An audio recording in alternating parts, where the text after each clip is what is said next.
here we are. Oh, wait a minute. Hold on a second. Got to do this. Here we go. I'm not sure why, but my one audio interface, I got to unplug it, plug it back in order for it to show up inside of Ecamm Live. So initially, that's all right. We're doing fine. We're getting I'm doing a few things. I still got a few things I have to do yet. Let's see here.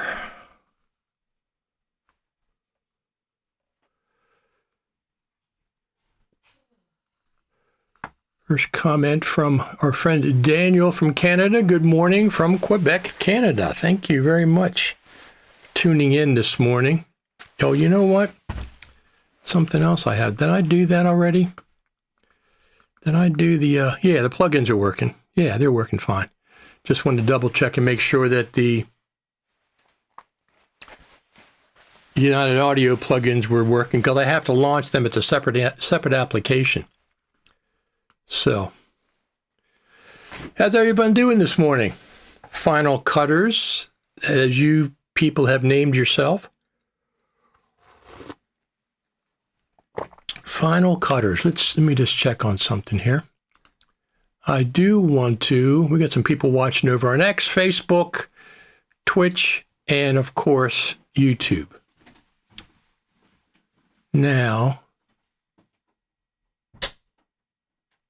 let's go here, copy video URL, which I just did. I got to monitor. I got to monitor the YouTube account, of course. I really should have bought 2 of these. Although I have to mute it so it doesn't come through. That way I get to see the ads that you all get to see. Good old times. People just coming in this morning, this Saturday. It's August. It's going to be September next week, right? Today, 8 days. I guess 8 days, 9 days, it's going to be September. So, summer's kind of slipped away from us, didn't it? Except we did get a nice 12.3 update in Final Cut Pro in June 28th, which is unusual, but we did get it. That was a big update. 12.3 was a big update. They went from 12.1 to 12.3. Skipped 12.2, or else they went from 12.0. I can't remember which.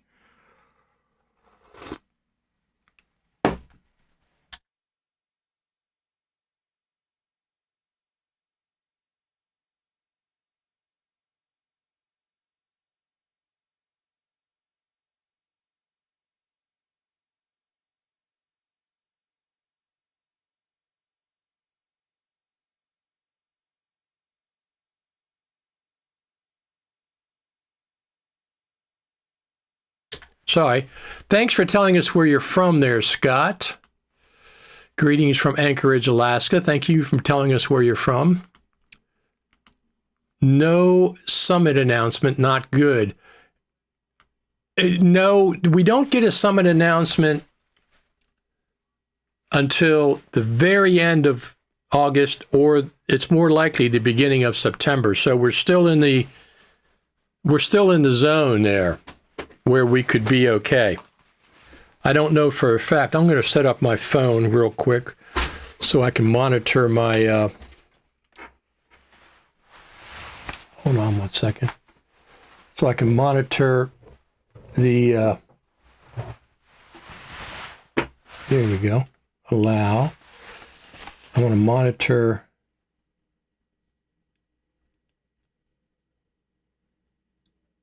hold on one second. Pro take. Where's Lumix? There it is, Lumix Lab. So I'm monitoring my allow full access. Okay.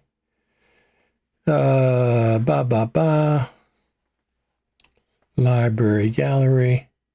I don't want the gallery. I want the camera. Oh, come on. What the heck's going on here? Camera, add camera, connect via USB,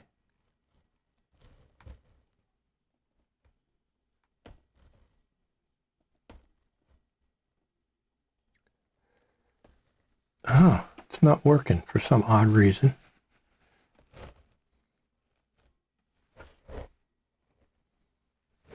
Well, anyway, I thought I'd just monitor it on my phone, but that's not going to work. So no X chat again? That's the second time that's happened. Last week it was the same thing. No X chat. Elon, give us chat in Ecamm Live. I'm not sure why. We had it for a while, then we didn't have it. Now we don't have it again. Thank you for the thumbs up already. This is a latte, I guess you call it. It's foamy milk inside of espresso.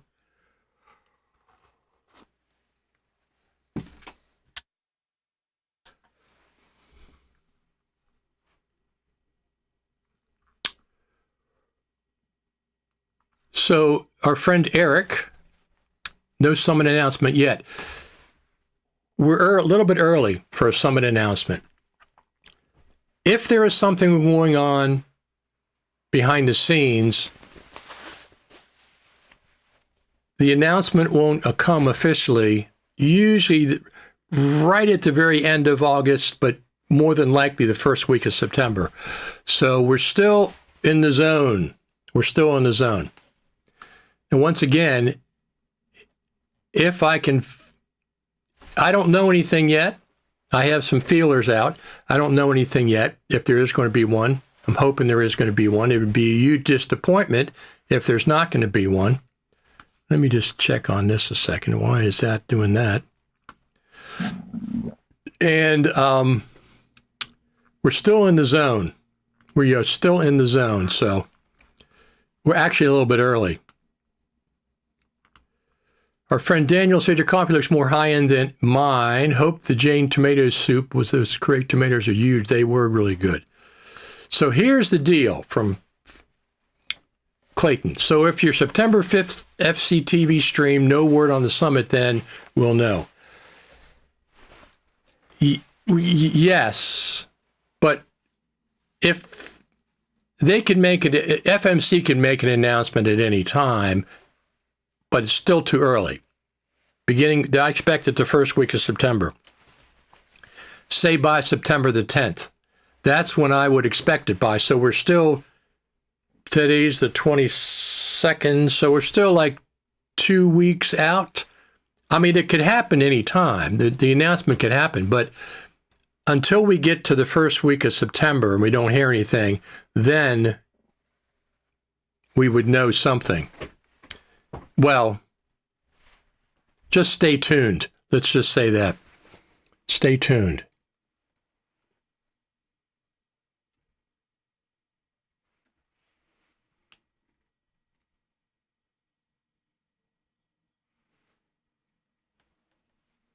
It's terrible. This isn't working. So, yeah, if you don't hear anything, I'm have hope that we're still going to have one in 2026. It would be just hugely disappointing if they canceled it for 2025 and 2026. Now, because I expect an update to Final Cut Pro this year, Final Cut Pro 13, they might call it.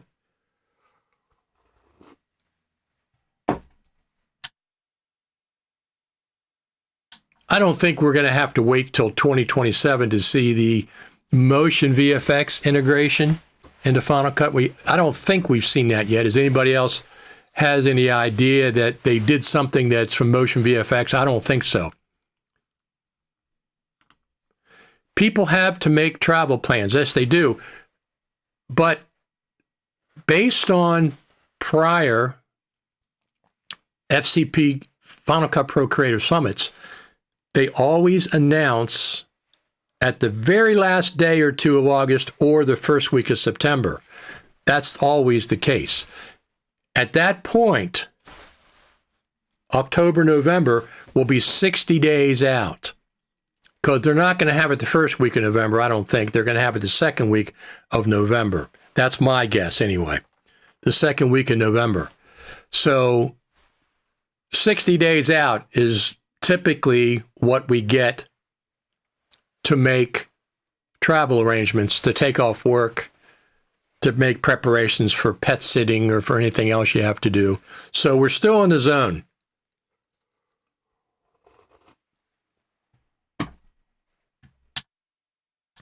We are still in the zone that we still could have one. Absolutely, people have to make travel plans, Eric. Absolutely. They've got to make travel plans, work plans, vacation plans, dog sitting plans. And here's the other thing about this. Well, I'm just going to say I still think there's a good possibility we can have a summit this year. I think there's a very good possibility we can have the Creative Summit. The radio silence is always suspicious to me. There was radio silence around 12.3. So, and then we have 12.3. Maybe the new subtitles came from Motion VFX. You mean the animated subtitles? Could have. They could have. They could certainly just dissect Motion VFX assets and put one in here and put one in there and put one in there.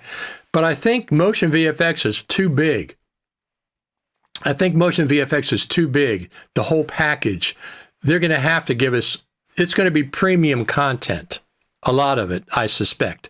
The Motion VFX stuff is going to be premium content. It's going to be title packs. It's going to be whatever Motion VFX has. I don't have any of their subscriptions. I just don't believe they were just too expensive for what they offered. I have some of their standalone products, and they're very high quality, and also FX Factory, and they're very high quality. Brett FX, very high quality. Brett FX has a sale right now. All his plugins are $10. So brettfx.com, all his plugins are $10. That's a good point, Enrique. Maybe the new subtitles come from Motion VFX. That very well could be the animated subtitles. But I think we're going to get more than that. So here's what I expect. A feature update to Final Cut Pro. Maybe they're going to call it Final Cut Pro 13. And I expect it around the time the Final Cut Pro Creative Summit would be. So that would be November, mid-November. And that would be about the right time for a new feature update to Final Cut Pro, especially if they want us to subscribe. I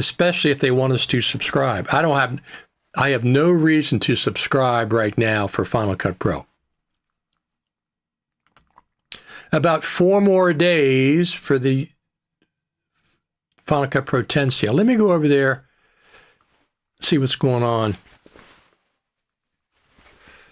On X, I'm going to hold on, sir. I can get that link. Copy video URL. We'll paste it into the browser. Okay, now I can see comments over there on X in Safari. I can't see them, which is really kind of aggravating. I can't see them in Ecamm Live. But I can see them in Safari. So that's cool.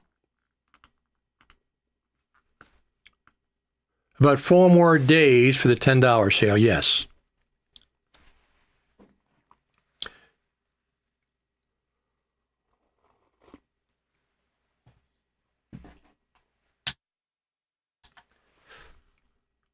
Our friend I Know Buddy over there on the X platform, I'll keep an eye out on X for comments coming through and then relay them through Twitch. Thank you very much.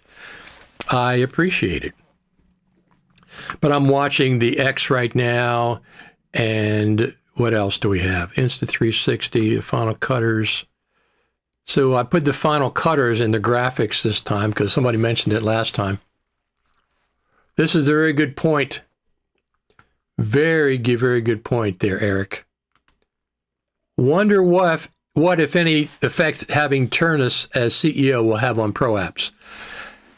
except for Steve Jobs, I don't think the CEO is that involved with the Pro apps, other than they're a division and they get some approval. Like, obviously they have to.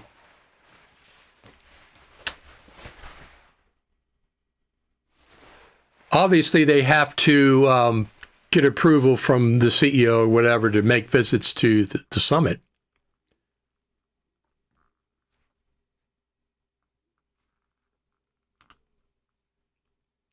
Enrique, I subscribed to Studio to show some love to the Final Cut Pro team for over 10 years of free updates. I agree. I absolutely agree. I will activate my subscription in 1 month. So September the 20th or so, I'll be activating my subscription. I got a free 90-day subscription with my M5 Max MacBook Pro, and I had 90 days to activate it according to their terms. But if something glitches, I'm not worried about it. At that point, I'll go ahead and subscribe. At the end of the 90 days, we'll see what happens. I do expect a big update in 2026 for Final Cut Pro. Whether it's Final Cut Pro 13, Final Cut Pro 12.5, Final Cut Pro 14. If they skip 13, I don't think they will. But if they skipped 13,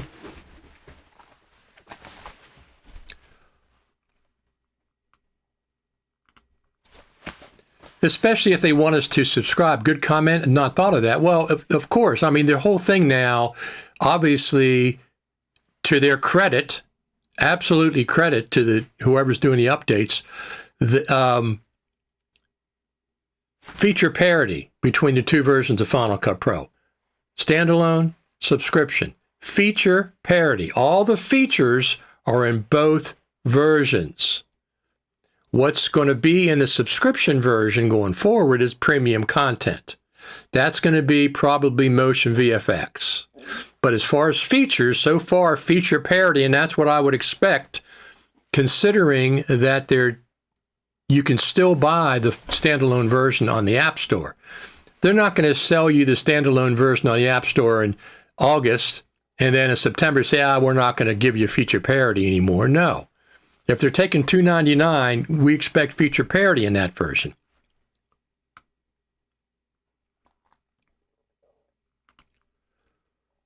After they added the automatic mask, and with the latest update, I'm having trouble with a magnetic mask as it does not recognize where I want the mask, might inadvertently have done something wrong. You're not the only person that said that. I've seen other people complain about that as well. We could get a bug fix anytime. 12.3.1. Maybe they'll go to 12.4. Who the heck knows? They went with the bug fix 12.1, did they? Wasn't it a bug fix? Good morning from Jamaica. How's the temperature in Maryland? The temperature in Maryland is really pleasant. 70. I can't read it because I got the wrong glasses. These glasses are specifically for live streaming. The distance between my glasses and my screen is 3 feet. When they do a normal pair of glasses, they go 2 feet for focusing. So I had to have them change this a year and a half, 2 years ago. I measured it, and it's 3 feet to my screen. So what they have to do actually is make the magnification less on these glasses. This is for live streaming, only for my computer monitor, only sitting in this chair looking at this monitor. Everywhere else, I got to switch glasses to which are normal.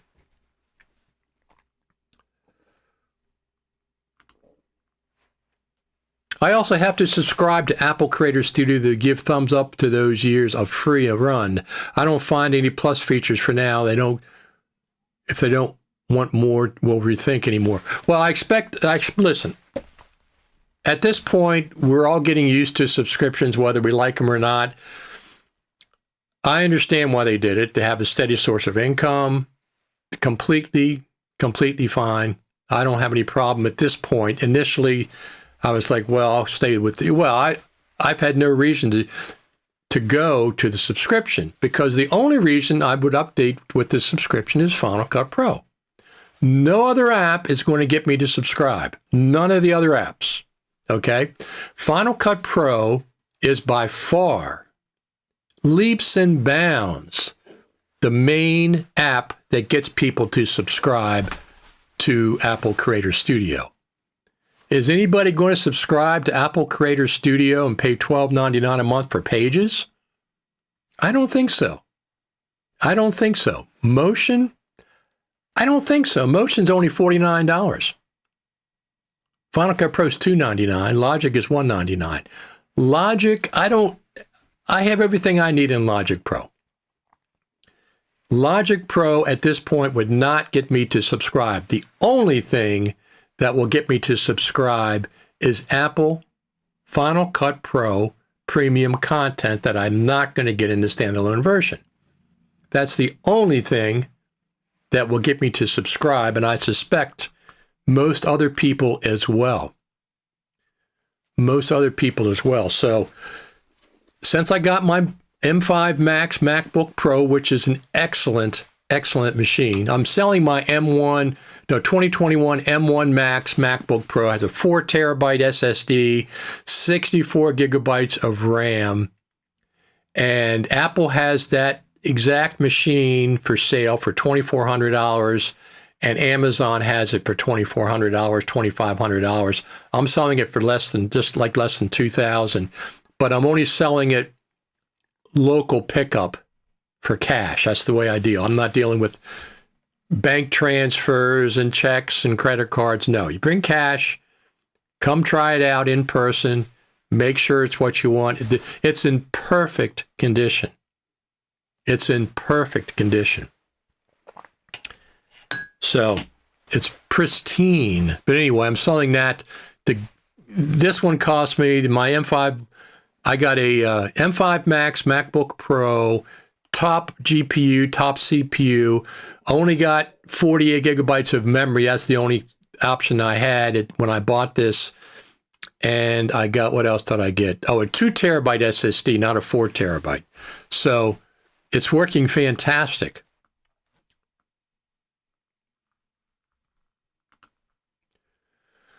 Would like to see both Mac Mini Pro M5 in November this year, plus Mac Studio update. Rumors are talking pushing to 2027. That's madness. Hope they are wrong. I think we're going to see an M5 iMac and an M5 Mac Mini Pro. Yes, I think we're going to see both of those. Now, I'm keeping my M4 Mac Mini Pro at this point. I'm probably not going to get another Mac Mini. I'd wait for an M5 or an M6 Mac Studio. I doubled my cores when I got this M5 Max MacBook Pro from my M4 Mac Mini Pro. I doubled the cores. So that's the reason I got it. But I agree with you. I'd like to see both of those this year. By the way, I've been using my Luna Ultra for a few weeks and much say alike. Out of the camera video is better than my iPhone 15 Pro Max when using iLog and the Lucida Livid LUT when filming. Yeah, that thing is phenomenal. This thing, where is this? I have it right here. Phenomenal. This little camera on the gimbal shoots 8K, is phenomenal. Absolutely phenomenal. It's just an incredible little handheld camera. I can focus on it. There you go. Very, very pleased. I mean, the only it has a gimbal. It's great. It shoots 8K, iLog, 10-bit iLog. Phenomenal little camera. It's very easy to use.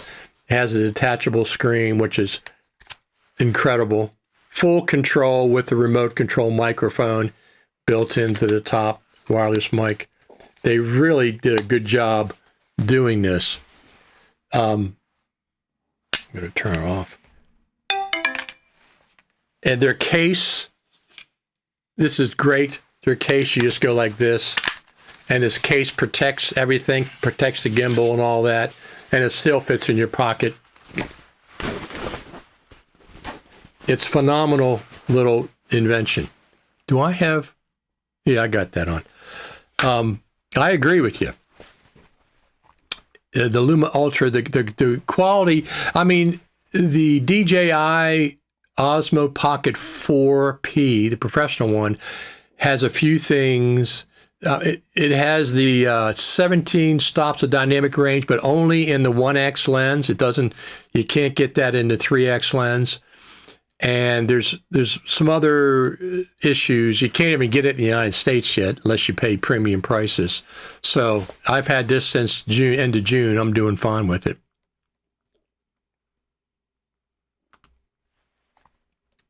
I think Final Cut Pro, Logic Pro, Pixelmator Pro, only main reason to subscribe plus premium content. When it finally arrives, is this your observation, Richard? For me, I would not pay $12.99 a month for Pixelmator Pro. No, I would not. I would not pay $12.99 a month for Logic Pro. No, I would not. Because Logic Pro at this point is all that I need. I don't need anything else in Logic Pro. Okay? I don't need the loops and the samples and all that kind of stuff. So the only thing that would get me to subscribe and will get me to subscribe to the Apple Creator Studio is Final Cut Pro. That's the only thing that'll get me paid. I'm saying $12.99 a month. It's only $10.75 a month if you go for the year, which is fine. I don't mind paying $10.75 a month by the year for a year and do the subscription once my 90 days is out, because we've had 15 years of free updates. So I don't mind that. Apple, do not raise the price of that subscription. Do not raise the price of Apple Creator Studio. Do not do that. Keep it at that price. It's very reasonable.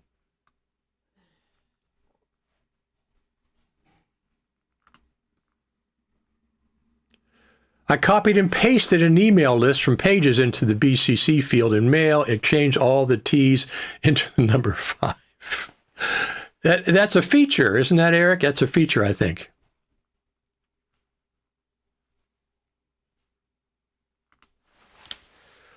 You can also contribute to the Final Cut team by giving your subscription to Motion VFX. What I do is I have my job pay for the subscription. Is that true? Does a Motion VFX subscription go to the Final Cut Pro team? I don't know how that's working since they're still doing subscriptions. Milcore Pictures. Hello, Richard. How are you doing? How's everybody doing today? This is fantastic. Listen, you guys and gals, if there's any gals,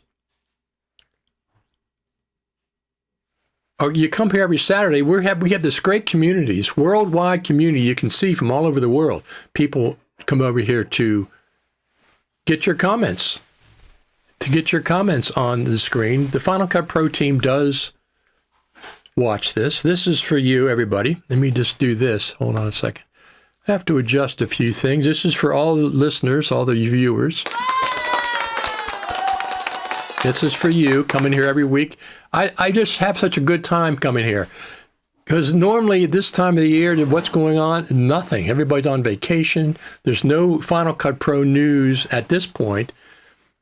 I'm looking forward to the iPhone 18 Pro Max. I'm sure I'll be getting that. I'm not really interested in the Fold phone. It doesn't interest me, at least, unless it's a dramatically, thank you for another thumbs up, unless it's a dramatically better video camera. I only upgrade my phones if the video camera is better. Last year it was better. The year before that was better. So I have my 17 Pro Max. I have a 16 Pro Max. I'll be trading in my 16 Pro Max on the 18 Pro Max. So I'm always going to keep 2 iPhones. And now I got this Insta360 Luna Ultra that is phenomenal. So now I got 3 cameras that I can carry with me most places. And then I also have my DJI Action 5, which is a phenomenal little action camera. If it's going to be wet outside, if there's going to be dust or smoke or anything like that, this is the camera that I'd use because it's like waterproof. The Insta360 Luna Ultra is not. They're not waterproof at all. The iPhones have water resistance, so they kind of, will withstand the weather a little bit.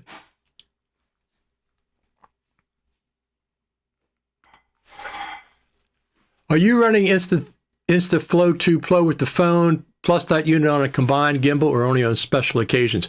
I don't use the phone at all. I don't use the phone at all with this. Here's the thing. Yes, the screen is small. Okay. Yes, this little screen, let me turn it on again, is small.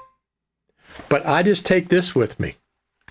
I take this off and I can see, you got to switch.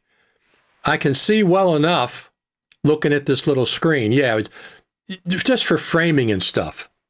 But it also has a mic, built-in microphone. I don't need a wireless mic. I can talk into this.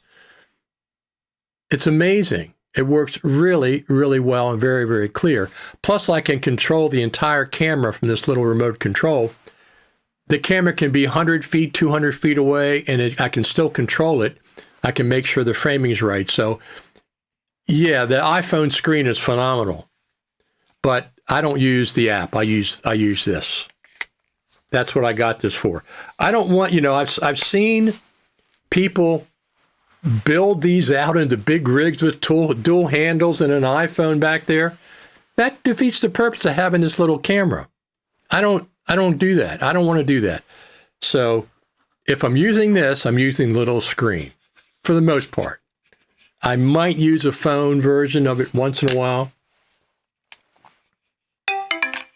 But look, it just locks in place, put it in this case. This case is phenomenal. It locks really, really good.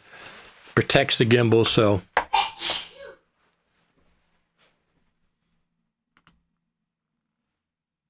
I would imagine shooting in 4K downscale from 8K may be amazing 4K footage. For the most part, the 8K footage that I don't shoot as much as I initially did. I initially shot it just to check it out. It's phenomenal. It is absolutely phenomenal. The only thing is, if you're shooting in 8K on this, you can't go from the 1x lens to the 3x lens. You have to stop recording and then jump over from the 3 and then to the 6 and then to the 12 in 8K. It doesn't go from the 1 to the 3 without stopping the recording. So if I'm working, I shoot mostly in 4K right now because I can go, the 4K will go across. The 4K can go from the 1x, 2x, 3x, 6x, and 12x without stopping to recording. The 8K does not do that. Now the thing about the Insta360 is you can shoot iLog on both lenses. The DJI Osmo Pocket 4, what the heck just happened? It went black. I have no idea why. Something happened. Did I lose power for a second? I don't know why. I mean, I got so many cables around here, I don't even know what's going on half the time. If it goes back black again, I'll switch over to, I have another, it might be this. This is a HDMI to USB. I have 3 of these. One of them has been going on the blink, so I stopped using it. Now I'm using a cheap one from Amazon. But anyway.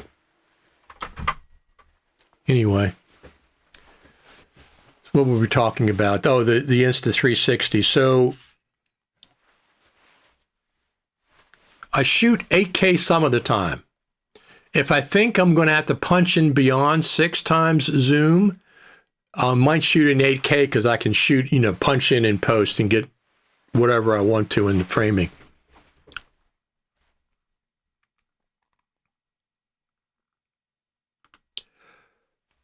Personally, I'm torn between that and the Osmo 4P. I understand, but there's too many things. The Osmo 4P on paper, the specs on paper, has 17 stops of dynamic range, but only in the 1x lens. It does not go across to the 3x lens. So that's one of the things. I've seen, if you watch enough comparison videos, people, if they truthfully compare the two, the Insta360, first off, you can get it in the United States. You still can't get the DJI in the United States without paying a premium price. That's one of the factors. It's a great camera. It shoots 8K. It shoots iLog across both lenses all the way up to 8K.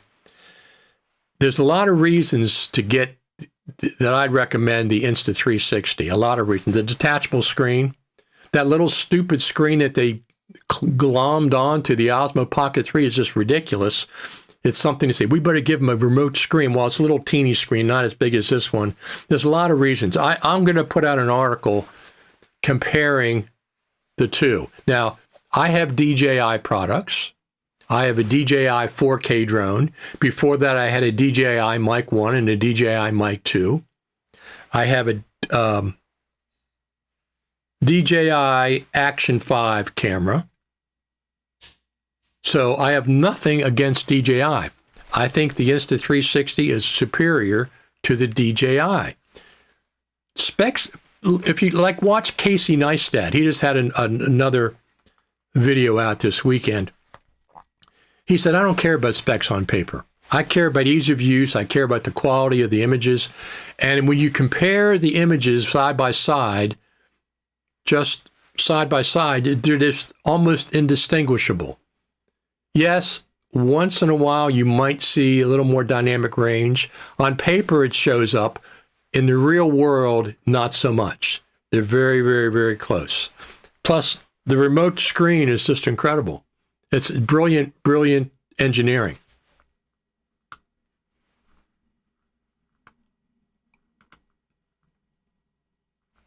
Cash for your MacBook Pro, Canadian or pesos? Cash would be American.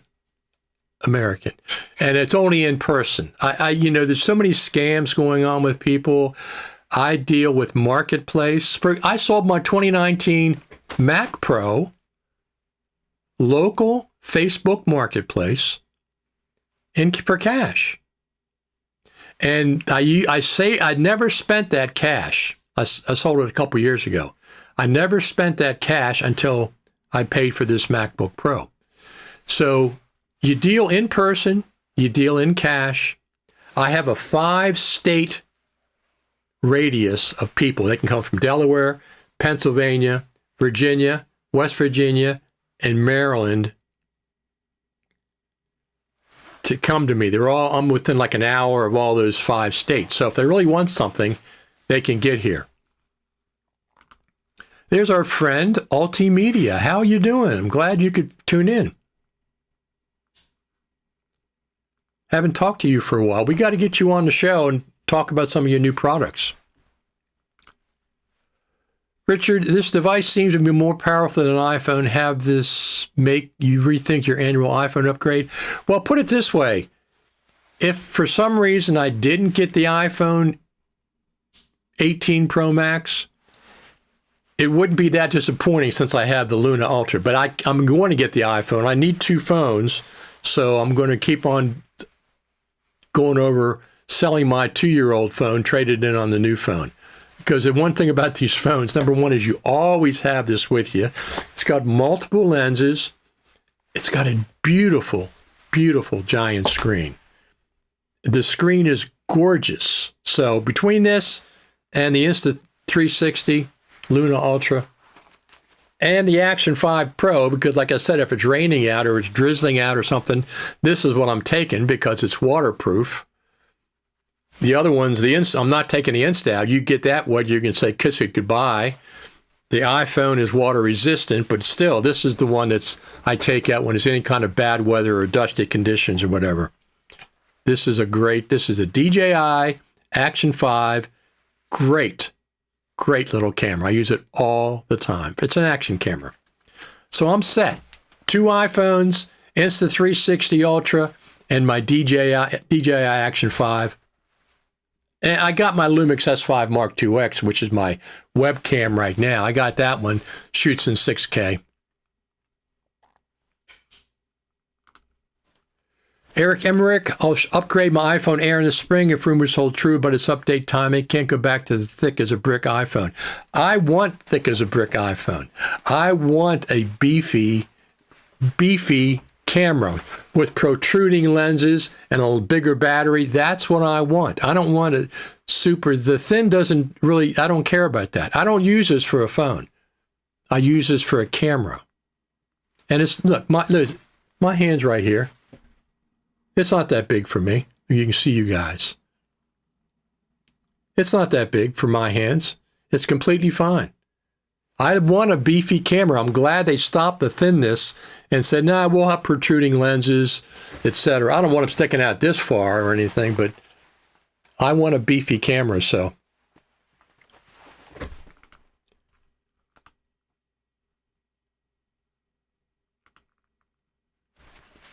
When comparing the two, the Luna and the Osmo P4P each has its own advantages and disadvantages. I agree, but something as simple as the case. The Osmo 4P case is a flimsy case that does not protect the gimbal. This is a far superior case. It comes with every one. I don't know what they're thinking. This has a detachable screen. It has a wireless microphone. It has up to 8K video. So, to me, it was a no-brainer. And you can't get the Osmo P in the United States unless you pay a premium price through eBay or third parties.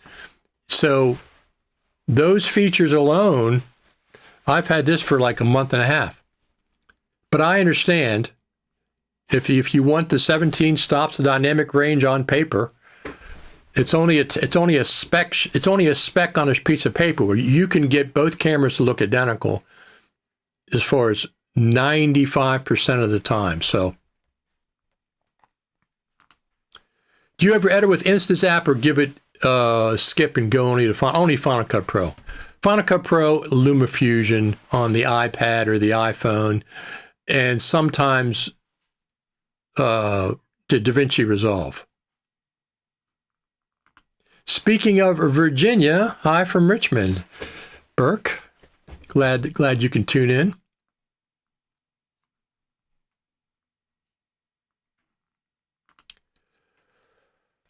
Of all the comparisons I have seen of the 4P and the Luna Ultra, says the 4P makes better pictures in controlled settings, but that is easier to use. The Luna, when shooting by yourself, the Luna has a lot of advantages over the 4P. Nothing against DJI. Like I said, I have DJI. I have a 4K mini drone. I have the Action 5. I love DJI stuff. You can't get it. Where you buy it in the United States, it's not available unless you pay a premium price. That right there, and if you get it from a third party, is there a warranty? You got the warranty? I don't think so. So that right there. But the screen, the remote microphone, the up to 8K, both of them have 10-bit dialogue. I would make this decision over and over again to go with the Insta360 Luna. Here, I'll give you a perfect example. Whenever a new iPhone comes out, people say, oh, the Android phone can do X and the Android phone can do Y. The iPhone can't do it. Do you see an Android phone in my hand ever? You won't ever see an Android phone in my hand. I'm sticking with the iPhone for a myriad of reasons. Ease of use, the infrastructure that they use with iPhones. It's the same thing with the Insta Luna. I don't care about those specs on paper.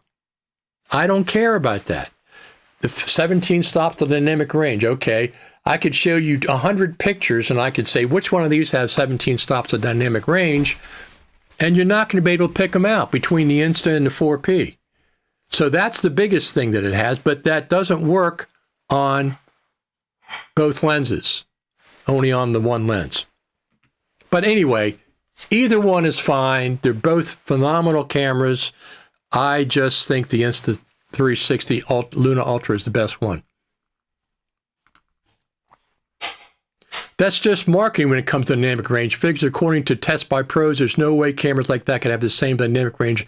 That's correct. That's correct.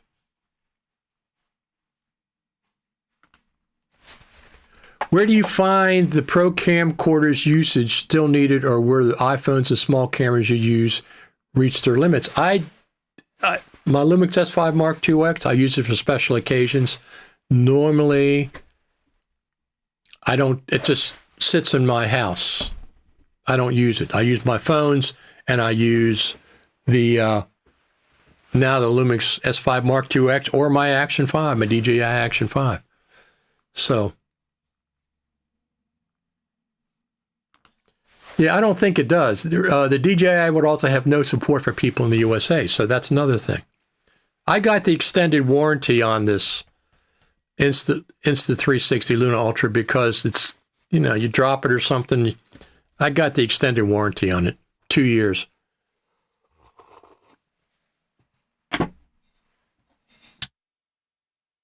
So 4P Insta360. Whatever, if you make a decision and you want the 4P, I'm not saying anything against it other than I made my decision and I got the Insta360 Luna Ultra. I think it's a phenomenal camera. Yeah, I completely understand that. Personally, skipping this year's iPhone due to my purchase of the Luna Ultra, I completely understand that, which I reckon will have a better camera, cheaper price than an 18 Pro Max and do the sensor on the Luna. I completely understand that. If I didn't get an 18 Pro Max this year, I wouldn't be disappointed.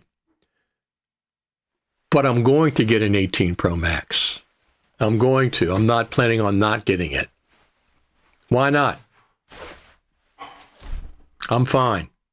I spent a lot of money on Apple products and other products as well.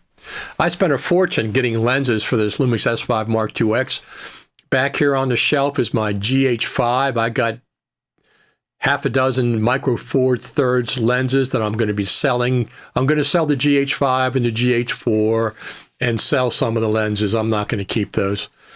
I'm going to keep my Lumix S5 Mark IIX. It's beautiful, beautiful full frame camera. It shoots in 6K. It shoots RAW out HDMI. You can go to a ProRes RAW recorder, or you can go to a Blackmagic DaVinci Resolve recorder and get RAW.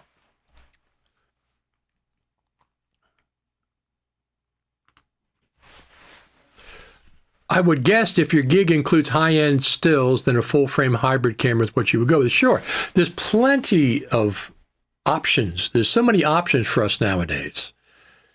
Full-frame cameras like my Lumix S5 Mark IIX, the iPhones, the Luna Ultra, the DJI 4P. There's so many options, absolutely. Burke says, I haven't done a multicam edit in Final Cut in years, and I recently did a 3-camera shoot recording my friend's band. Can you recommend a tutorial that will help me get back up to speed? Not offhand, but if you go to YouTube, here's what I would do. Go to YouTube, put in Final Cut Pro, probably not 12. I guess there's a couple for 12. Put in Final Cut Pro multicam editing, and then pick some of the tutorials that comes up based on their date. Don't get one that's 6 years old or 5 years old or 4 years old. Get one that's like 1 year old or newer. And that should get you in the ballpark to get you editing multicam. I do multicam quite a bit in Final Cut. A lot of times it's just extra audio tracks because I now have this camera, this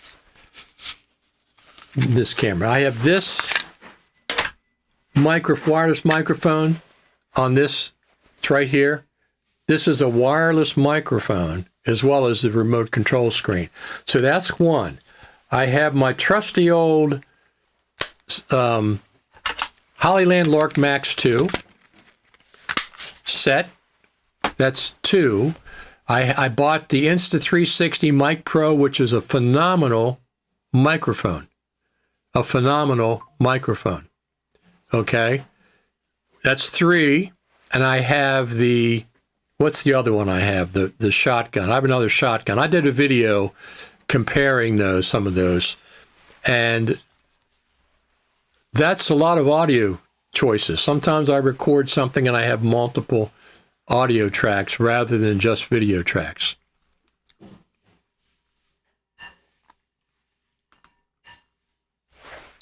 I tested the new Final Cut Pro features. They're great. If they keep going like this, they'll catch up, hopefully. Yeah, I don't think the Final Cut Pro team doesn't see themselves catching up. They're just going to keep on plugging away at what they do. So, yeah, Ripple training would be fine, to a place to go for multicam editing. They might have a tutorial. I know that Steve likes to work on the iPad, which I don't. I don't work on the iPad at all. Not Final Cut Pro on the iPad. I use LumaFusion. But I think they might have some other multicam tutorials on the Mac.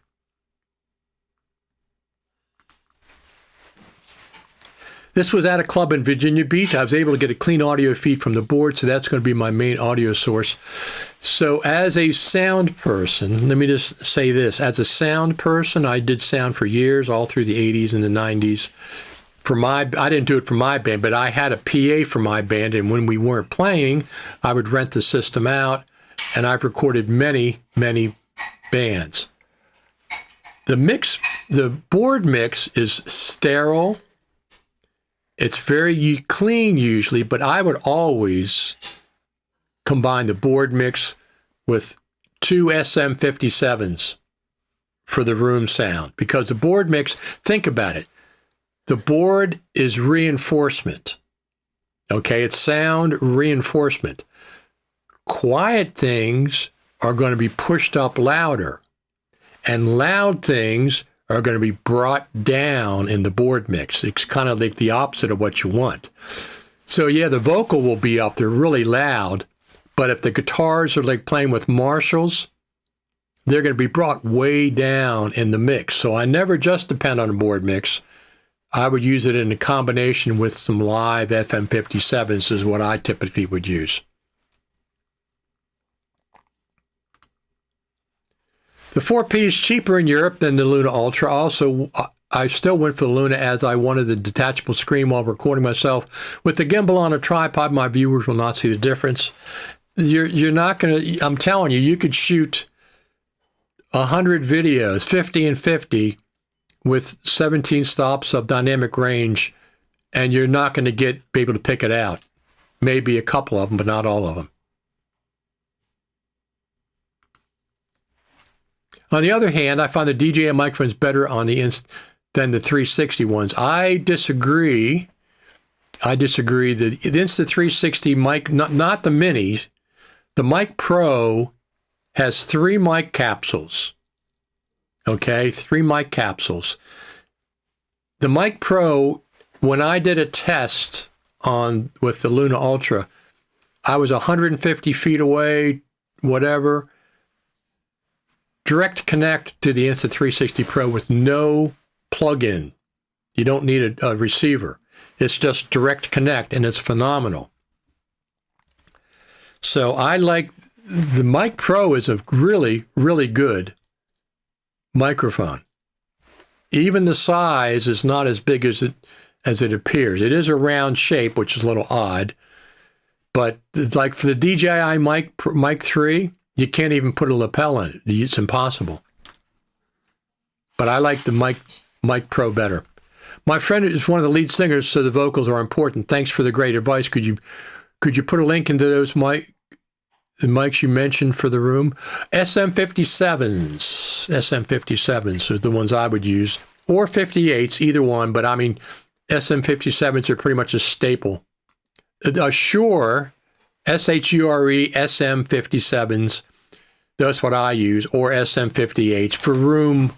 And I place them, I might put one closer to front of not right in front of the speaker cabinets, but kind of direct line of sight, and then another one. Keep those in separate channels, plus the board mix, because that's clear audio.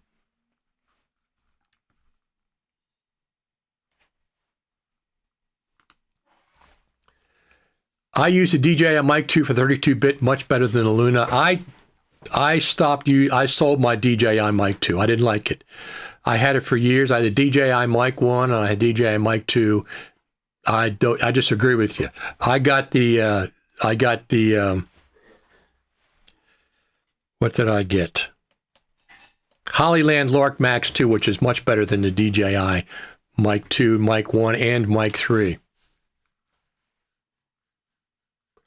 With the DJI P4, yes. I understand that. But the Insta360 Mic Pro really surprised me at how good it is. It records 32-bit. No problem. The Mic 3, DJI Mic 2 for 32-bit, it doesn't transmit 32-bit. It only records internally. The Mic 3 does not transmit 32-bit. It only records internally. The Hollyland Lark Max 2 transmits 32-bit to the iPhone and records 32-bit internally. But I'm telling you, I'm really surprised. It surprised me. I bought one of the Insta360 Mic Pros. I bought one. I liked it so much I went and bought a second one. I got them both on sale. They were $84.95. They're usually $99, but I got them both on sale because I liked the one so much. Now I have two. Speaking of live bands, which is more annoying, the band member that has to catch the eye of each of the other band members during someone's solo or mouth words to lyrics when not singing? Well, you mean lip syncing? Yeah, that's interesting. They are very big. That's what I thought, but in comparison, they're not. They're round, but they're not really that much bigger. Let me see if I did it because I thought they were too. And yes, that could be an issue. They're a little bit bigger. Do I have a screen grab of that somewhere? And I'll show you. They're not really that much bigger. I have a side-by-side of the Insta360 and the Mic Pro. It's a little bit bigger, but not that much. The Mic Pro quality, I stopped using the DJI Mic 2. I bought the Mic 1. I was with Rode initially, the wireless microphones for the Rode for like 1 and 2, version 1 and 2. Then the DJI Mic 1 came out. I bought that. DJI Mic 2 came out. I bought that. Something about the DJI Mic 2. It's a fine microphone, but I got the Hollyland Lark Max 2, which is much better than the DJI Mic 2. The Mic 3 I didn't get because you couldn't use lapel mic.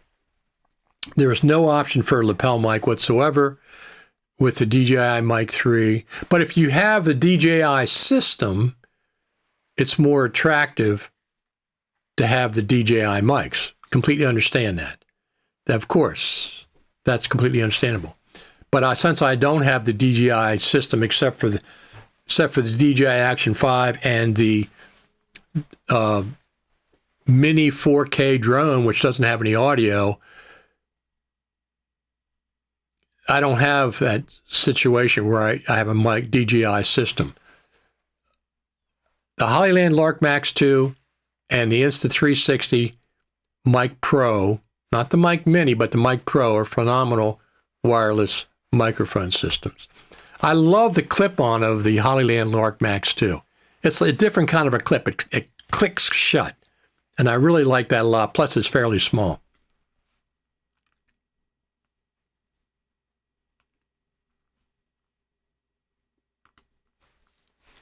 I only use the standalone DJI Mic 2. Yeah, I had that, and I used it for years. Standalone, so you don't connect to your DJI equipment?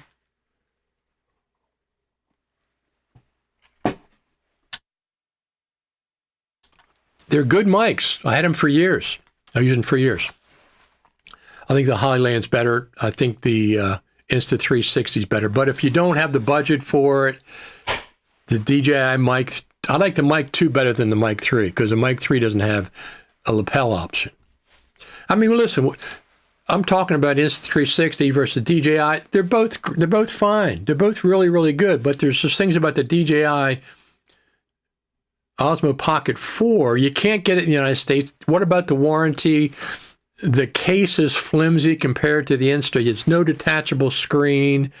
There's no wireless microphone. There's no 8K video. It's just, there's too many things. Plus, I got the Insta360, and I like it a lot. I've been shooting with it for quite a while. Comica VM40 is a fourth mic that I have. That's a medium shotgun. Once again, it records a shotgun mic that records 32-bit audio internally. It records 32-bit internally.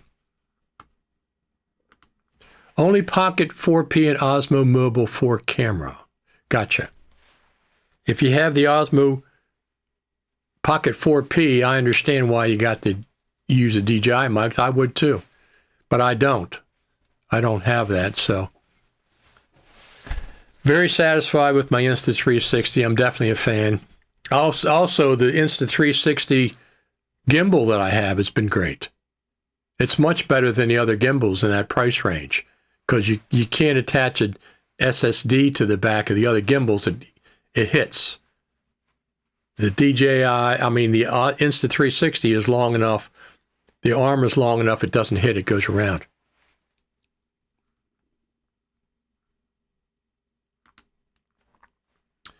Usually when it comes to microphones, you aim for aesthetic. Nowadays, though, you see these massive mics plus the wind muff. It's just ridiculous. It is. And you don't get me started on YouTubers holding these in their hands. They clearly don't understand audio. These are meant to be lavalier mics. Yeah, they sound better holding them here. The high end is definitely more pronounced than here. Now I have two little stands, one for the Hollyland Lark Max 2 and one for the Insta360 Mic Pro. I understand when I first saw those mics being handheld like that, I thought that was ridiculous. Now, I've even seen people hold a lapel mic with a wire hanging down and do this years ago, which was really ridiculous. They're holding a little teeny lapel mic and this wire hanging down, and they're holding it in front of their mouth like this. Technically, it sounds clearer because the high end is coming through. When you hold it down here, the high end is more directional and doesn't quite get down there. But it sounds fine. I use it both ways. Let's check the outside. There it is. Overcast, but nice. Overcast, but very, very nice. So let's talk about Final Cut Pro. What are you expecting for Final Cut Pro for the rest of 2026? Are you on my team? And I think we're going to see a feature update in 2026. Hopefully, alongside a Final Cut Pro Creative Summit. Hopefully.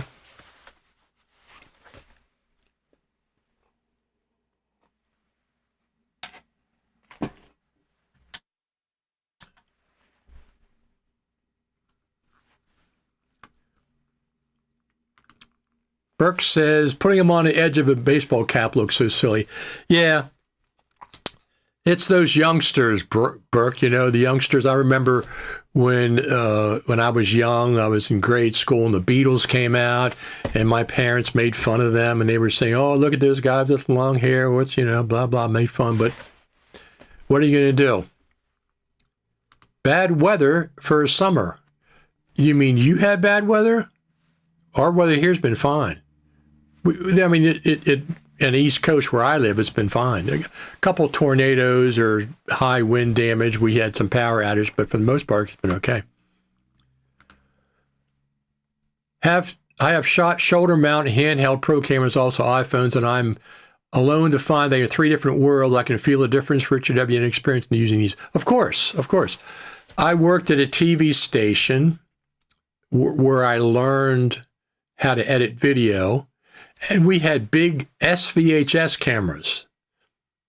SVHS, we did deck-to-deck editing.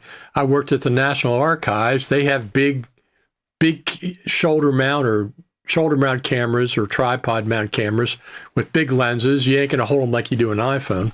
Absolutely, I've experienced with both of those. And my Lumix S5 Mark IIX with the big lens, it's a 35 to 150 millimeter zoom lens, is not small. It's not small potatoes. It's a little hefty. You get a little tired. If I'm shooting something really important, I'll take that, but it'll be on a tripod. And because it's really good in low light, it's a full frame camera, and it's really good. It's excellent quality. So it depends on what I'm doing. If I'm getting paid for it, I'll take my Lumix S5 Mark IIX. If it's dark, like a band in a bar, I would take the Lumix S5 Mark IIX. Absolutely. So what do you think about Final Cut Pro?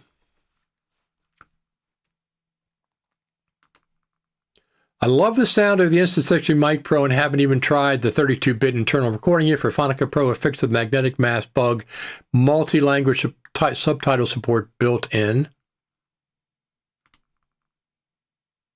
I like the flexibility of my Sennheiser profile wireless to set. Absolutely. Sennheiser makes great wireless systems. The only thing is they don't have a backup recording. I don't think they have a backup recording in the transmitter. That's the only thing that those old school wireless systems are missing from the new school set of wireless. Here, let me go get this real quick and I'll show you. Let me turn that off. I'll be right back.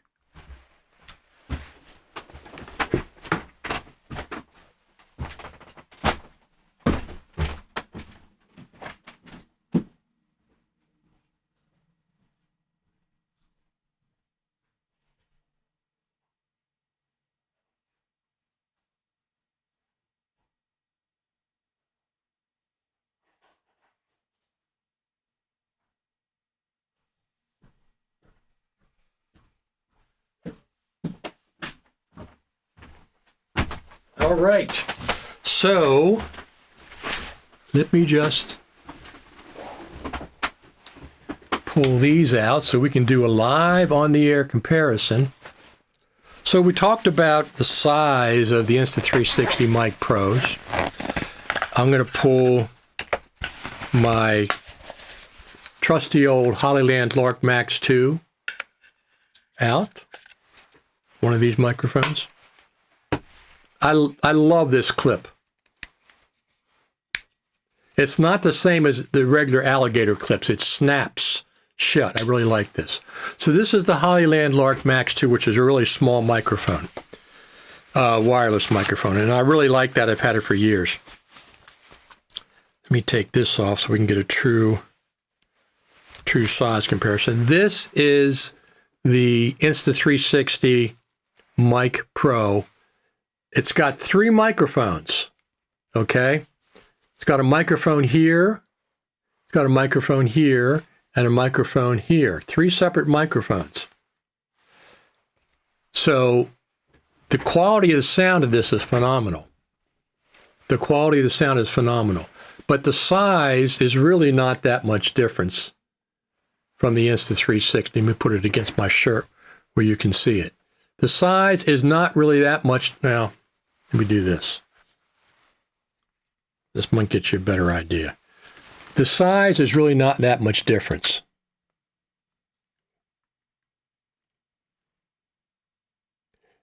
I thought it was a lot bigger, but it's really not. It's round, so it has that going against it, but it's not really that much bigger than the Hollyland Lark Max 2. And if you do this, it's hard to do, but it's really not that much bigger than the Hollyland. So when I first saw it, I said, yeah, that thing's too big. I don't like it. It's fine. It's fine. It works fine.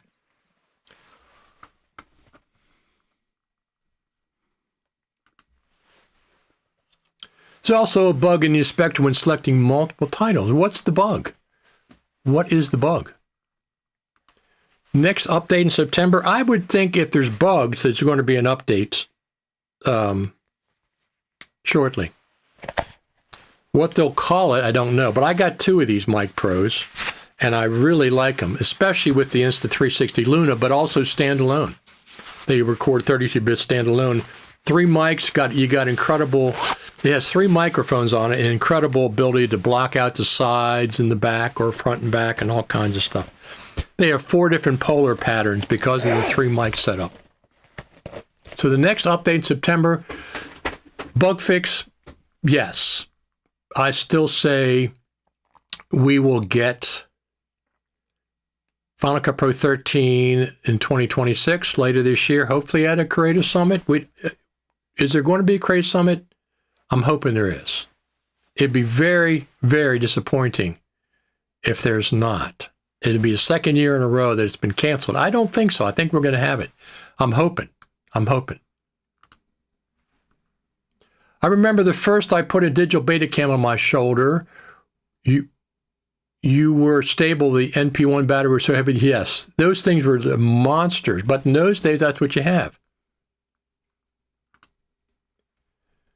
Do they do backup recording in 32? Yes, they do. Absolutely, they do. Backup recording in 32-bit float. Absolutely. So now I have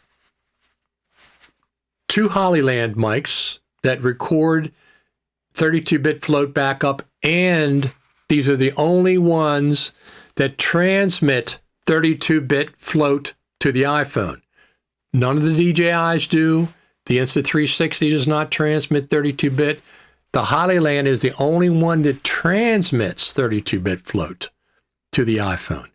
Why that is, I don't know. And yes, they record 32-bit float, and these record 32-bit float, absolutely. But these have 3 microphones, 3 capsules, one on the top, one on each side, and they do some pretty cool stuff with those in the polar patterns that they have. These are really, really good microphones. These don't work with my phone because I don't have a plug-in, USB plug-in, and I'm not going to get one. These are going to be working as standalone or with the Insta360 Solo. The Hollyland are going to be with the iPhone. They have a very tiny little iPhone receiver that I use. So with the iPhone, it's Hollyland, but they all do 32-bit. I always record 32-bit backup. Always.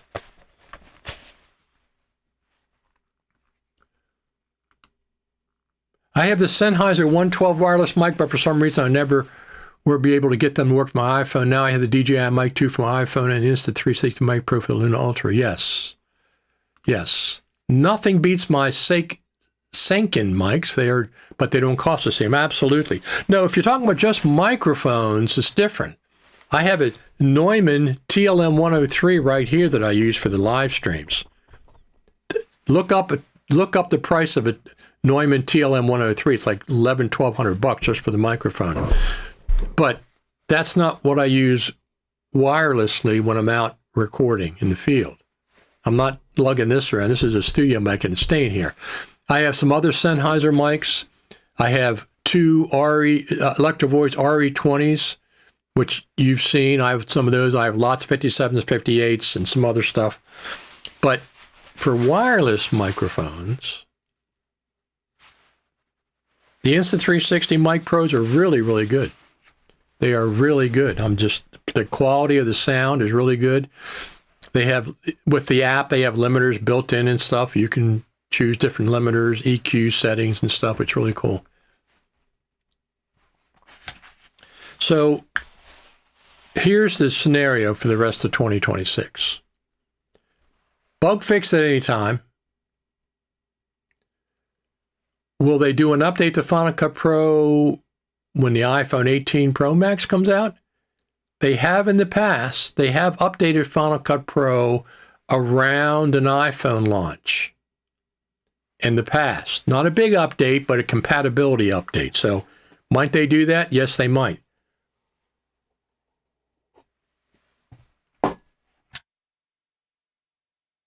Yes, they might. So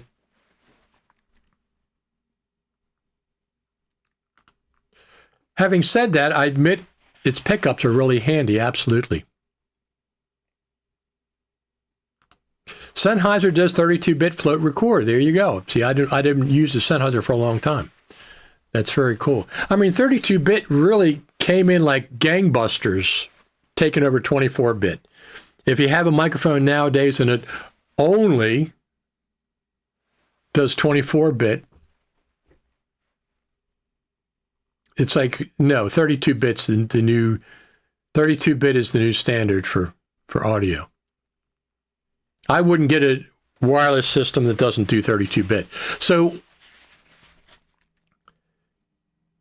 if I go to NAB next year, which at this point I probably will, because now that I got the Luna Ultra and I'll have a new iPhone and stuff, I'll probably go. At this point, I will be booking a hotel and I will be booking a pass for NAB like I always do. I can always cancel without any penalty. That's one of the good things. You know, Vegas is so expensive these days. And they charge you 20 different taxes for hotel rooms and stuff. New York's the same way. It's ridiculous. Ridiculous. But anyway, if I go to NAB, I will have 2 iPhones and the Instaluna Ultra. I might take the Action 5. I don't know if I will or not, because I'll be inside. I really don't need that. But I will book the hotel room and book everything and the airfare and all that stuff. I will book it. And then if I don't go, I'll cancel it. But I probably will. Haven't gone the last 2 years, but I probably will go. I'm at this point, I'm thinking that I will go to the next NAB. I've skipped 2 years. I'll probably go to the one. Regardless of what's going on with Final Cut. Usually I wait for a Final Cut Pro announcement, but do you do recording inside and outside for music bands, and what have been your biggest challenges in those fields? Well, doing a live recording of a band in its club is difficult because they light the scene not for video. They light it for a stage presentation. So they have just glaring lights and greens and reds and blues and everything coming in and out. So that's one of the things, and it's dark. So I take my Lumix S5 Mark IIX. It's a great low light camera. Audio, I record with 2 SM57s for the room sound, and usually that does a pretty good job. And I get a copy of the board mix as well. I don't think Apple releases foldable iPhone this year. I think they're saving it for the anniversary next year. If you're right, you're the only person I've seen that said that. So we'll give you credit, but I think it's imminent. I think it's going to be released in September. Look, I love the iPhone event. It's one of my favorite Apple events of the year. My favorite Apple event of the year is the Final Cut Pro Creative Summit, of course.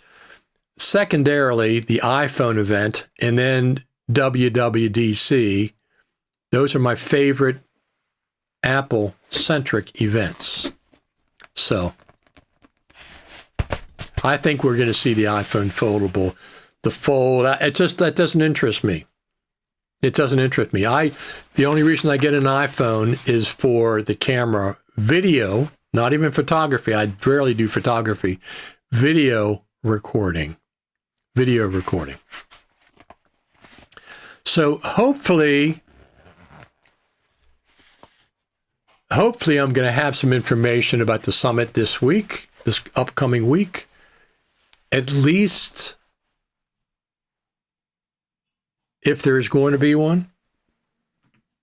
I'm hoping I can at least say whether there is or whether there is not. That's what I'm hoping. And if there is going to be a summit, I'm going to say this is my guess. My Creative Summit bingo card. Second week of November is my bingo card for the Final Cut Pro Creative Summit. We'll see. If there's not going to be a summit, we will discuss that as well.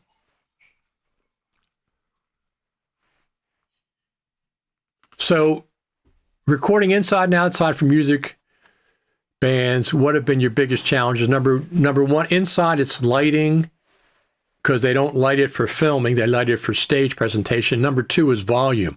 If you record a rock band, they're loud as the dickens. So you got to have some kind of a limiter or a manual volume control to keep that volume under control, especially if they're, they really, really loud.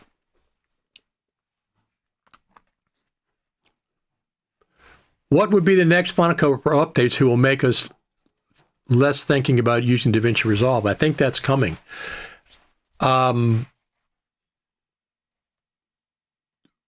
As they incorporate the motion VFX stuff, once they get that role space mixer into Final Cut Pro, once they get us true text-based editing, the motion VFX stuff, I'm looking forward to that. That's one of the things that will keep me with the subscription. Thank you, everybody, for giving us thumbs up. I appreciate each and every one.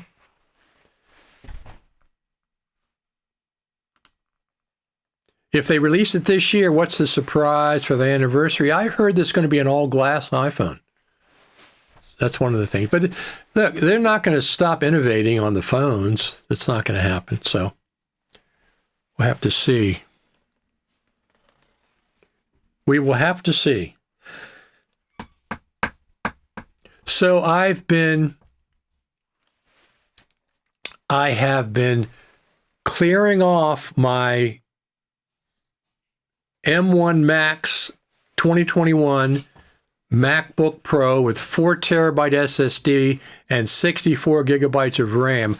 Been making backups of everything before I wipe it, because it takes a long time. I just bought the update to Carbon Copy Cloner, which was $25, half price, because I'm a previous user. I haven't used it for a while. And I'm backing up everything, email and whatever else I have on there on one of those little crucial hard drives, the 4 terabyte drives, and then I'm going to take that and back it up onto LTO9 tape before I wipe my M1 Max MacBook Pro. Because I didn't get the 4 terabyte drive on this one, and I didn't get 64 gigabytes of RAM. I would have, but it wasn't available when I bought this. I got the 48 terabytes, which is, I can deal with that. I mean, I could sell this MacBook Pro in a year, 6 months if I wanted to, and just get whatever else is coming out. Walked away from Final Cut Pro for a while and stuck with Resolve, but I really like the speed of the magnetic timeline, the way it works, and OS optimization, a major feature update, premium content will get me. So the things I like about Final Cut Pro, the live skimmer is probably the number one thing. The way it's live in the browser and live, you don't got to click and get it to work. It's just live. The magnetic timeline is a mixed blessing. Sometimes I use it, sometimes I don't. Some other things? It's more fluid. It's more fluid. It's easier to work. It's more fun to edit with Final Cut Pro. That's something that's really not tangible. That's just something that it is. For backups, I use ChronoSync Pro. I have ChronoSync as well. I was having problems with ChronoSync and something else. It was really slow doing backups on my MacBook Pro. So I went and bought Carbon Copy Cloner, gave them $25. It seems to work really well. I think they really hit a home run with their new Magic Mask. You can copy and paste without tracking. We weren't expecting that. I agree with you. I wasn't expecting that at all. I was not expecting that. But anyway, since we're talking about Final Cut Pro 12.3, let's give the Final Cut Pro team a round of applause. Thank you very much for 12.3 on June the 28th, I think it was, or 27th, whenever that was.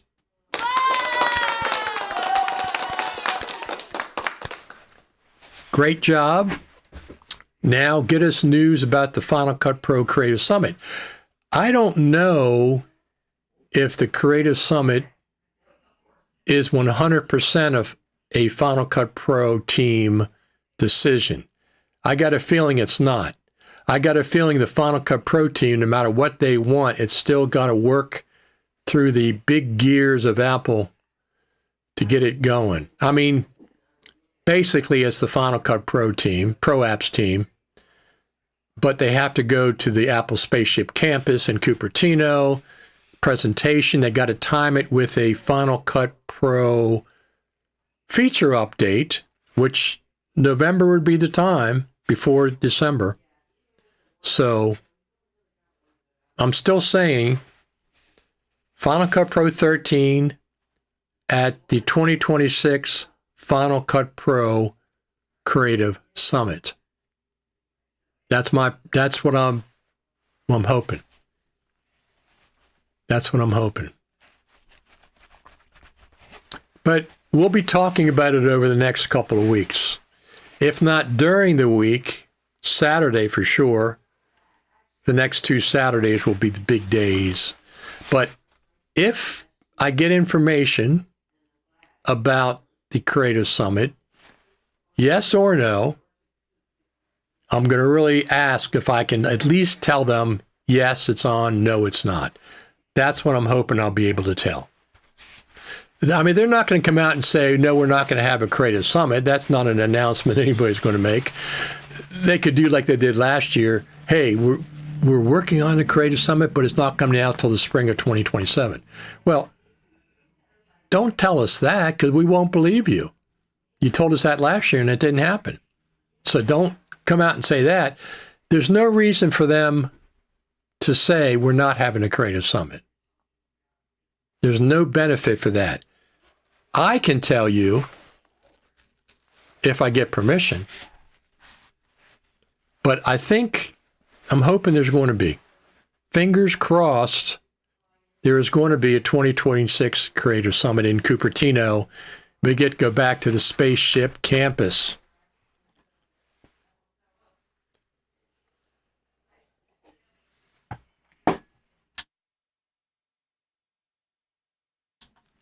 Good stuff. Good stuff. So what do you all think? By the way, just so you know, if any of the Final Cutters, that's you all, you're all Final Cutters. This is Final Cut TV. That makes you Final Cutters. This is what you chose. You chose your own name. I forget whoever came up with Final Cutters. Raise your hand. Let us know. I forget who it was. But you're the Final Cutters. If one of you ever want to come on the show, let me know and we'll make arrangements for you to do a drop-in appearance. There's no reason why you can't. It's easy for me to do. I just set it up in Ecamm Live, and we'll do that. There's anybody that's listening that wants to come on at some point. Now, you got to have good audio, you got to have good lighting, you got to have good video. You got to do that ahead of time. Because if I pop you on and the audio's not working, we'll have to take you off. But anybody wants to come on for a guest appearance, you certainly can. You're special. Each one of you is special, so you support this channel. You come on all the time.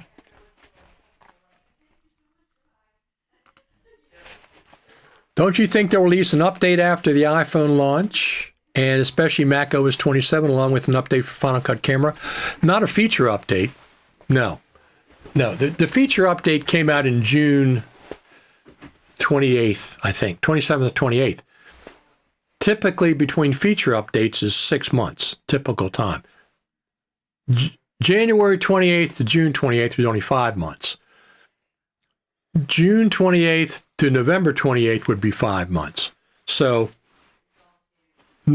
not a feature update. They might do a catch-up update if there's something in the iPhone or the Final Cut Camera app that needs to be addressed in Final Cut Pro.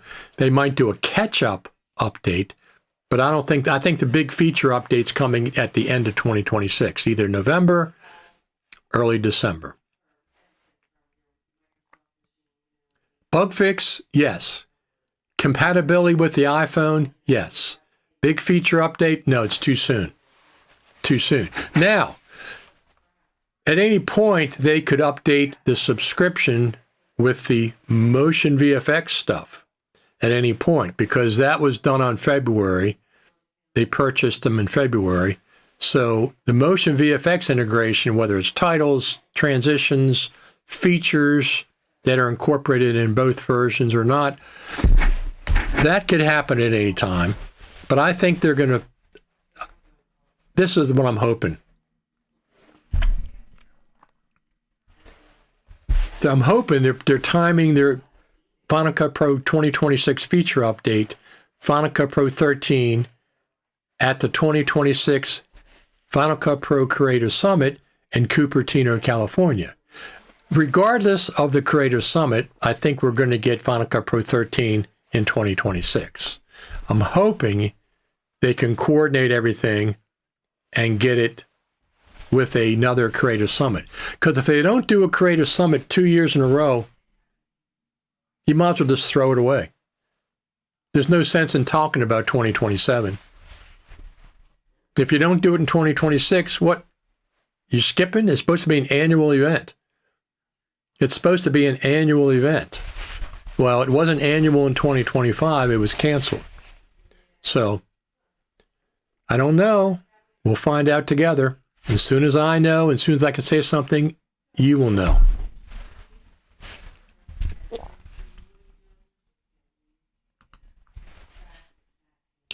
macOS says macOS 27 is going to change a lot of things that were necessary to optimize Final Cut Pro. I'm sure they're already working on that, but I don't think optimizing Final Cut Pro and giving us new features are two different things. Like I said, they could do a compatibility update, compatibility / bug fix update, but as far as introducing new features, no, it's too soon. They had a big feature update June the 28th, 12.3. They're not going to have to, I would say if the subscriptions work out, start bringing them in good money, they'll probably have 2 feature updates a year. That would be my guess, and I suspect one of them would be, well, we don't know. We don't know. They gave us Final Cut Pro 12, January 28th, Final Cut Pro 12.3, June the 28th, or 27th, whatever the heck it was, end of June. 5 months apart. 5 months apart. So 5 months from June the 28th to November the 28th would be another 5 months. We'll have to see. August, September, October. Yeah, 28th would be another 5 months. But the Creative Summit's not going to happen I don't think, it could happen the first week of December, but I think more than likely it's going to be the second week of November. That's what I think. But as Final Cutters, you get special access to, when I find out about the Final Cut Pro Creative Summit, and I get permission to discuss it, you'll be the first to know. You will be the first to know.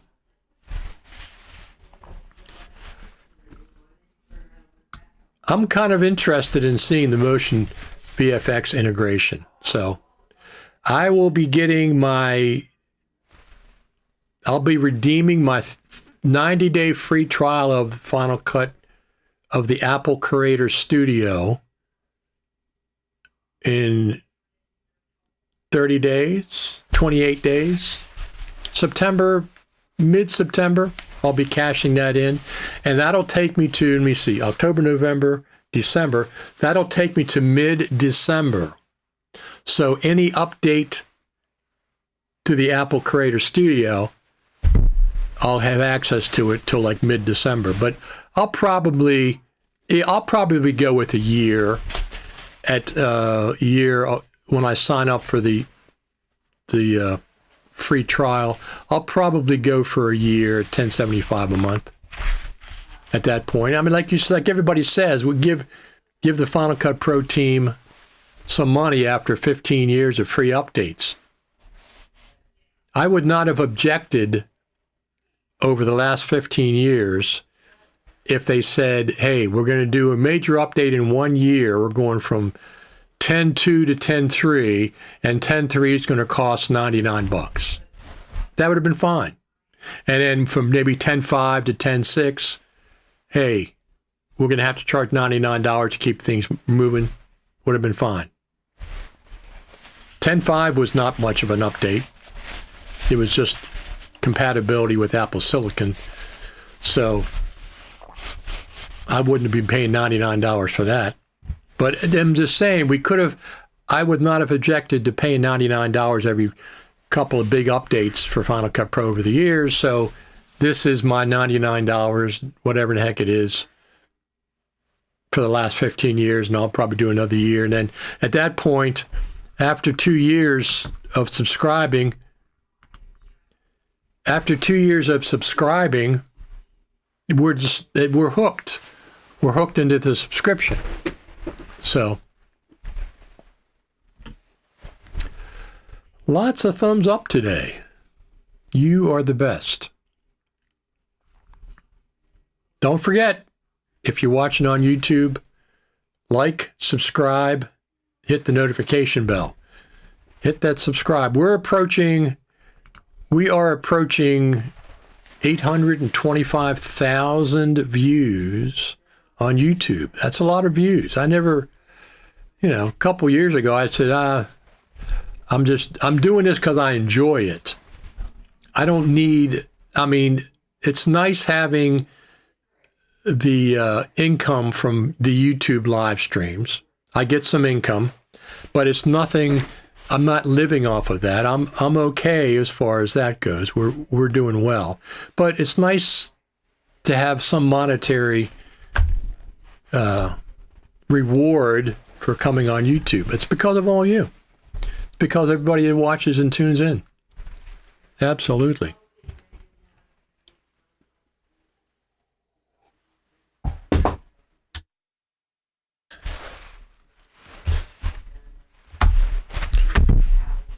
Anything else? Anything else going on? Don't forget over there. Let's go over there real quick. We'll do this.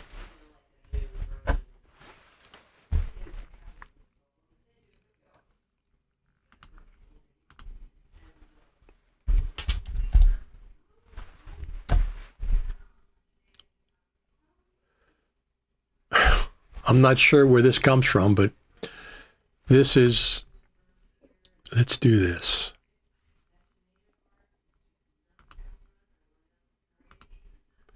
This is Brett FX, our friend Brett. All his plugins are $10 right now. $10.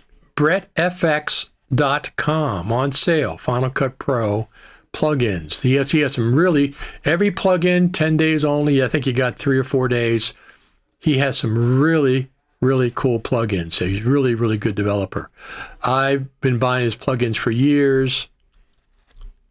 And I've met 2 in 2023 at the Final Cut Pro Creative Summit. And we were together in 2024 as well.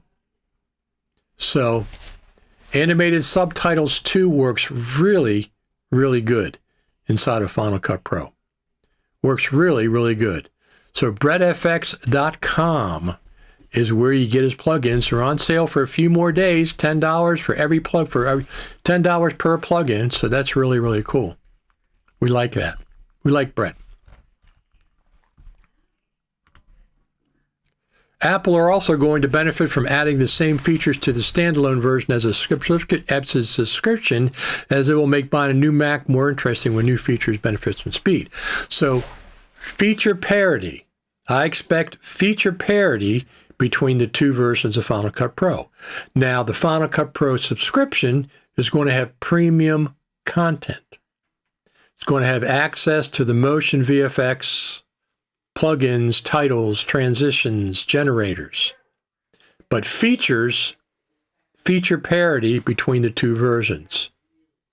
Feature parity between the 2 versions.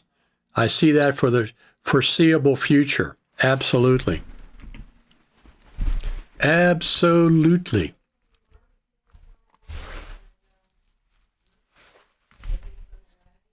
Do you think we'll hear about the Creative Summit in the coming week?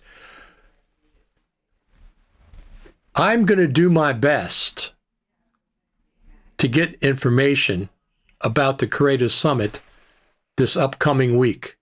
I'm going to do my best to get information. If I get information, whether it's yes or no, I'll need permission to relay that information to you. I don't expect the public to get information about the Creative Summit until 2 weeks, until the first week of September.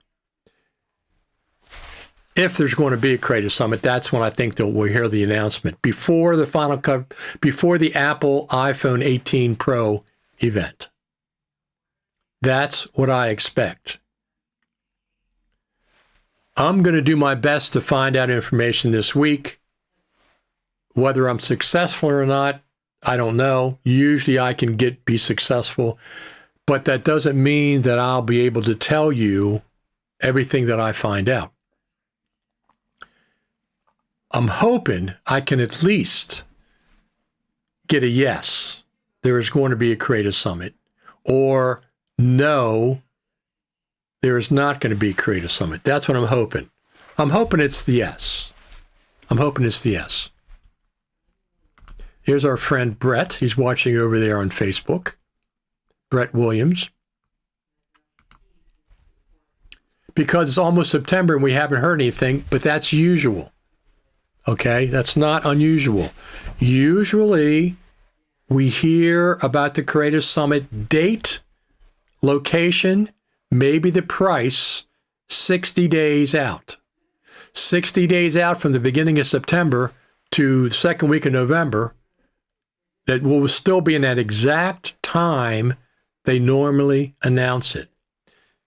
They announce it at the very end of August or the very first week of September. That's the normal time frame they make a public announcement. So we haven't got there yet. Today is August the 22nd. We haven't got to the end of August or the beginning of September. That little 10-day, 2-week time frame is when I expect, if there's going to be a public announcement, that's when I expect it to happen.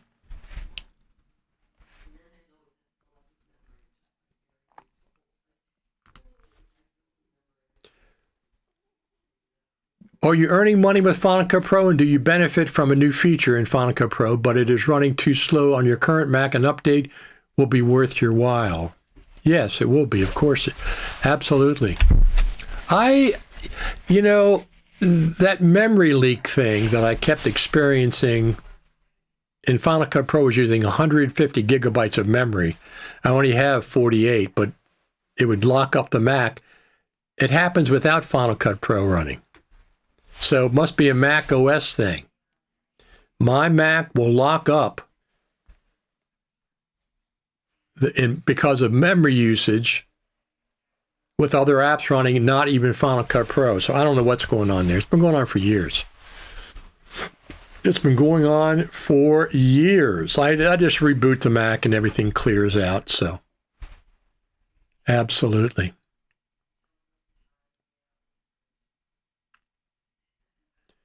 Do we have anything else? I don't know. Well, let's just check the backyard real quick. There we go. Anything going on there? It's overcast, but I don't think it's raining.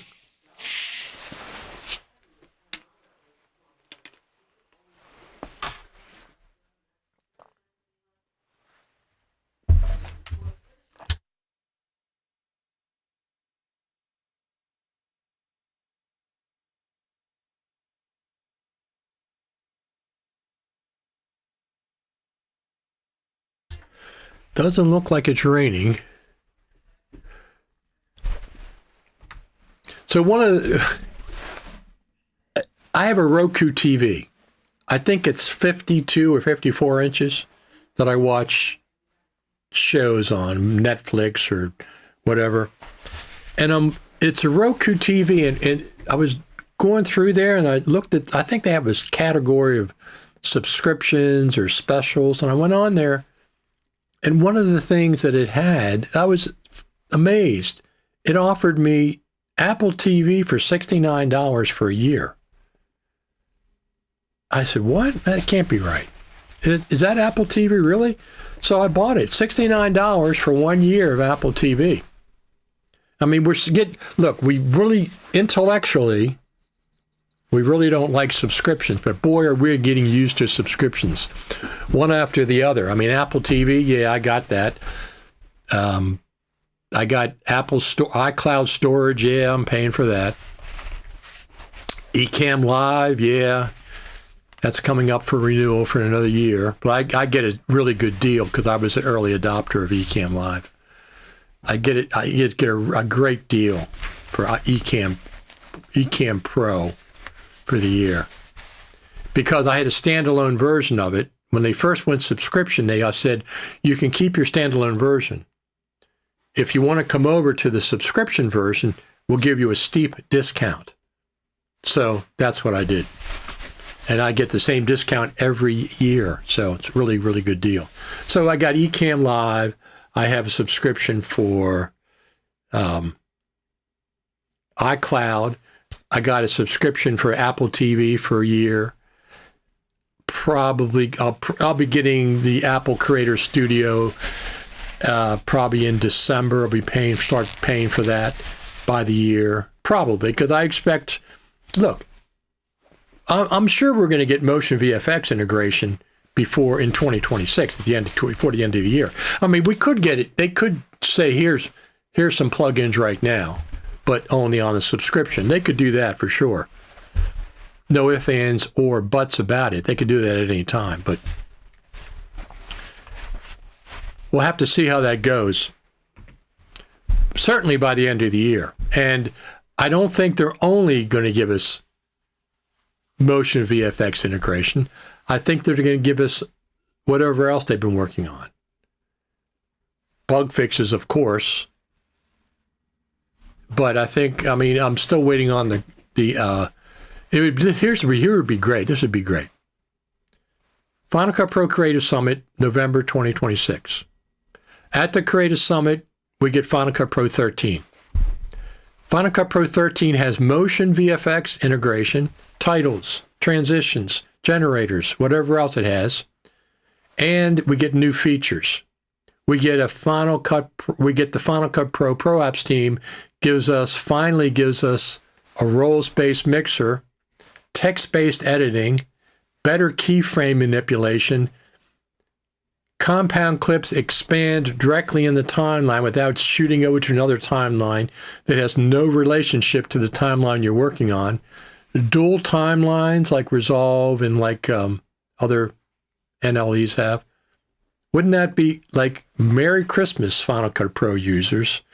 Here's your big update to Final Cut Pro going forward, and that would be the Apple Creator Studio version of Final Cut Pro. Yeah, that would be great. And if we don't get a Creative Summit, very disappointing, but I'm not going to keep saying that because I think we're going to get it. But it would be very disappointing. But we're still going to get an update to Final Cut Pro, I think. That's my professional opinion going forward. All right, everybody. You absolutely are the best. Final Cutters. You're all Final Cutters. You watch Final Cut TV, so you're all Final Cutters. And also to the Final Cut Pro Apps team, we appreciate all that you do for us. Just get an announcement about the Final Cut. Just get the Final Cut Pro Creative Summit. Get us that information this coming week or the week after. All I want is yes, you'll hear something in 2 weeks, within 2 weeks. Okay. That would be great. That would be phenomenal. I'm going to see all of you at the Creative Summit. We'll have another good time there. Fantastic. So don't forget, like, subscribe, and hit the notification bell. And if you have friends, get them to come over here. If you want to support me, buymeacoffee.com. Absolutely. This is Final Cut TV. And where is the other thing? Oh, there we go. There we go.